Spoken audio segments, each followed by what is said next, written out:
ವೃಷಭ ರಾಶಿಯವರಿಗೆ 9ನೇ ಮನೆಯಲ್ಲಿ ಮಕರ ರಾಶಿಯಲ್ಲಿ ಪಂಚಗ್ರಹ ಯೋಗ ಆಗ್ತದೆ. ಇದೆ ಬರುವಂತಹ 18 ಮತ್ತು 19 ಅಮಾವಾಸ್ಯ ಮತ್ತು ಪ್ರತಿಪದ ಈ 2 ದಿನಗಳಲ್ಲಿ ಪಂಚಗ್ರಹ ಯೋಗ ಅಲ್ಲಿ ಸೇರ್ತಾ ಇದೆ.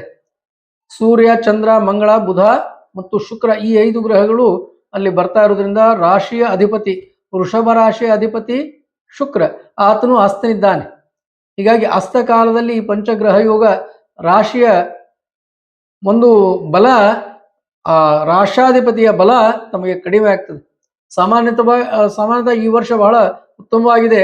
ಆದರೆ ಈ ಪಂಚಗ್ರಹ ಯೋಗದಿಂದಾಗಿ ಆರ್ಥಿಕ ಹಾನಿಯನ್ನು ತಾವು ಅನುಭವಿಸಬಹುದು.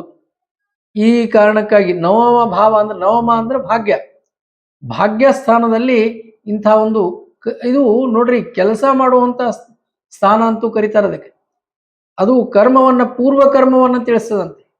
ಅಂತಹ ಒಂದು ಸ್ಥಾನದಲ್ಲಿ ಹಿಂದೆ ಮಾಡಿದಂತಹ ಸಾಲಗಳು ನಿಮ್ಮ ಮೈ ಮೇಲೆ ಬರ್ಬೋದು ಅಂತ ಹೇಳ್ಬೋದು. ಇಂಥ ದೋಷಗಳು ಬರ್ಬೋದು. ಇದಕ್ಕೆ ಪರಿಹಾರ ಏನು? ಇದರಿಂದ ಆಗುವಂತಹ ದೋಷಗಳೇನು ಅಂತ ಹೇಳಿದಾಗ ಆರ್ಥಿಕ ಹಾನಿ ಮೊದಲನೇದಾಗಿ, ಎರಡನೇದ್ದು ಧಾರ್ಮಿಕ ಕಾರ್ಯಗಳಲ್ಲಿ ಹಿನ್ನಡೆ ಆಗ್ತದೆ. ತಾವು ಮಾಡುವಂತಹ ಧಾರ್ಮಿಕ ಕಾರ್ಯಗಳು ಏನೇನು ದಾನಾದಿಗಳು ಇವೆಲ್ಲ ಹಿನ್ನಡೆಗಳನ್ನು ಕಾಣಿಸ್ತೇವೆ. ಮಾಡುವಂಥ ಎಲ್ಲ ಕೆಲಸಗಳಲ್ಲಿ ಹಿನ್ನಡೆ ಸ್ಲೋ ಆಗ್ತಾವಂತ ಹೇಳ್ಬೋದು. ಇದಕ್ಕೆ ಪರಿಹಾರ ಏನು ಅಂತ ಹೇಳಿದ್ರೆ ಲಕ್ಷ್ಮೀ ವೃತವನ್ನ ಆಚರಣೆ ಮಾಡ್ರಿ. ಪ್ರತಿ ಶುಕ್ರವಾರ, ಮಂಗಳವಾರ ಕುಲದೇವತಾ ಯಾರ್ಯಾರ ಮನೆಯೊಳಗೆ ದೇವಿ ಕುಲದೇವಿ ಇದ್ದಾಳೋ ಅಲ್ಲೇ ವಿಶೇಷವಾಗಿ ಆ ಕ್ಷೇತ್ರಕ್ಕೆ ದರ್ಶನಕ್ಕೆ ಹೋಗುವುದು. ಬರುವಂತ ಮುಂದಿನ 3 ತಿಂಗಳಿನಲ್ಲಿ ಇಂಥ ಒಂದು ಫಲಗಳನ್ನು ನೀವು ನಿರೀಕ್ಷೆ ಮಾಡಬಹುದು.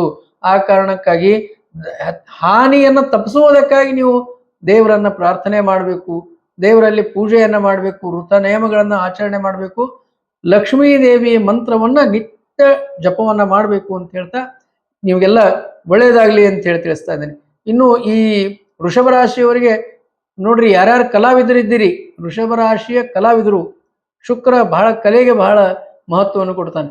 ಅಂತಹ ಶುಕ್ರ ಕಲಾವಿದರು ಯಾರ್ಯಾರಿದ್ದೀರೋ ಅವ್ರಿಗೆಲ್ಲ ಒಳ್ಳೆಯ ಕಾಲವನ್ನ ಈ ಬರುವಂತಹ ದಿನಗಳಲ್ಲಿ ನೀವು ನಿರೀಕ್ಷೆ ಮಾಡಬಹುದು.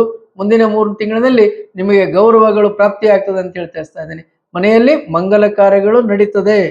ಹರೇ ನಮಃ.